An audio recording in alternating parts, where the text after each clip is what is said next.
সূচকটি হলো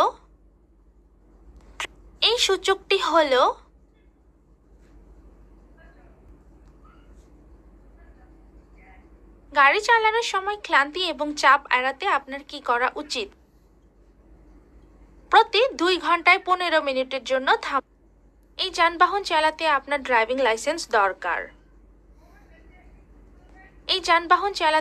driving licence দরকার। কপি কল, মাঝারি মোটরসাইকেল, হালকা যানবাহন। Copy call. যখন এটি কুয়াশাচ্ছন্ন হয়, ড্রাইভারের অবশ্যই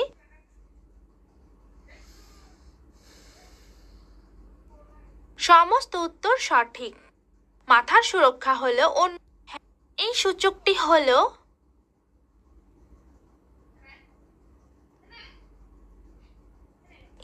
এই ট্রাফিক চিহ্ন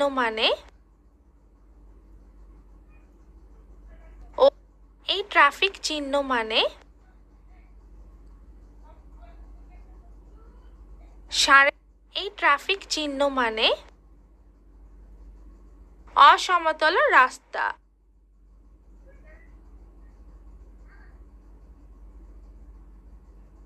এই ট্রাফিক চিহ্ন মানে বিপজ্জনক উপকরণ সহ যানবাহন নিষেধ। এই ট্রাফিক চিহ্ন মানে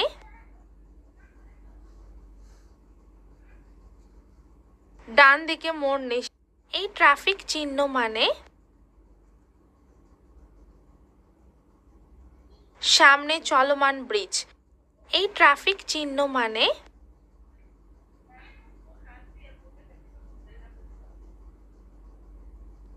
বাধ্যতামূলক ডানে রাখুন। এই ট্রাফিক চিহ্ন মানে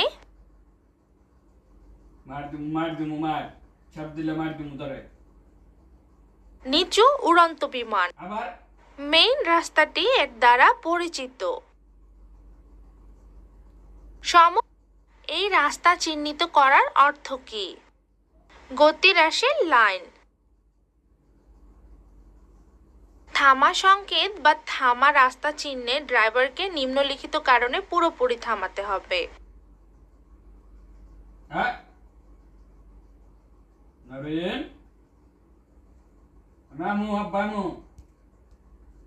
এই রাস্তা চিহ্নিত করার অর্থ কি? পথচারী লাইন। ছবিতে যাওয়ার অগ্রাধিকারটি যানবাহনের জন্য।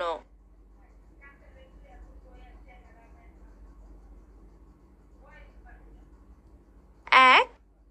সবুজ লাইট মানে আপনার গাড়ি চালিয়ে যাওয়া উচিত। ড্রাইভারকে মাঝে মাঝে ছোট গাড়িগুলি ওভারটেক করার সময় বড় যানবাহনের দিকে আকর্ষণীয় হয়।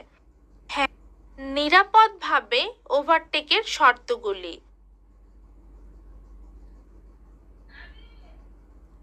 ট্রাফিকের সংকেত এবং চিহ্নগুলি মেনে চলুন। ওভারটেকিং এর আগে ড্রাইভারকে প্রক্রিয়াটির জন্য সঠিক সময় এবং স্থান বেছে নিতে হবে। ড্রাইভারকে অবশ্যই নিশ্চিত হতে হবে যে তার গাড়ি এবং সে নিজেই ছাড়তে সক্ষম।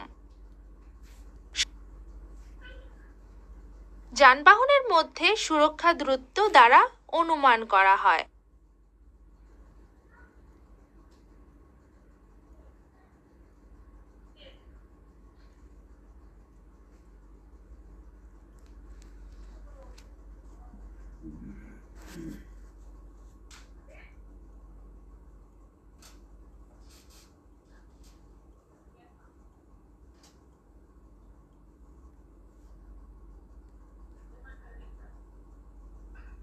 অভ্যন্তরীণ রাস্তায় ভারী যানবাহনের সর্বাধিক গতি। গাড়ি থেকে বর্জ্য নিক্ষেপ করা লঙ্ঘন জরিমানা 200 কাতারি রিয়াল। হ্যাঁ, 4টি বিপজ্জনক হালকা সংকেত ব্যবহারের ক্ষেত্রে।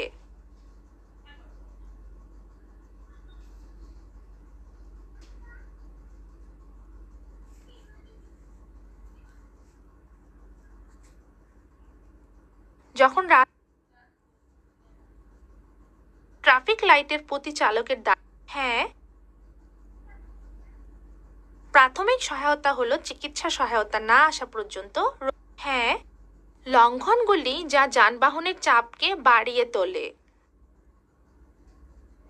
এটি নিবন্ধনকরণ, প্রশংসাপত্র বা তার ড্রাইভিং লাইসেন্সে নির্দিষ্ট করা উদ্দেশ্য ব্যতীত অন্য উদ্দেশ্যে ব্যবহার করা। বিনা অনুমতিতে এর কাঠামো বা রঙে মৌলিক পরিবর্তন করার পরে এটি ব্যবহার করা। অ্যালকোহল প্রভাবের অধীনে ড্রাইভিং।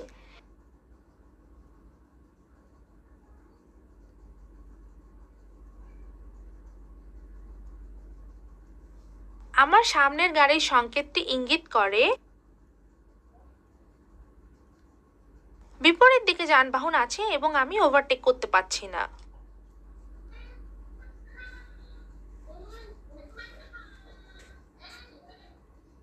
মোটরসাইকেল চালক বা সাইকেল চালক যারা হেলমেট পরে না, আইন অনুসারে জরিমানা 300 কাতারি রিয়াল। হ্যাঁ।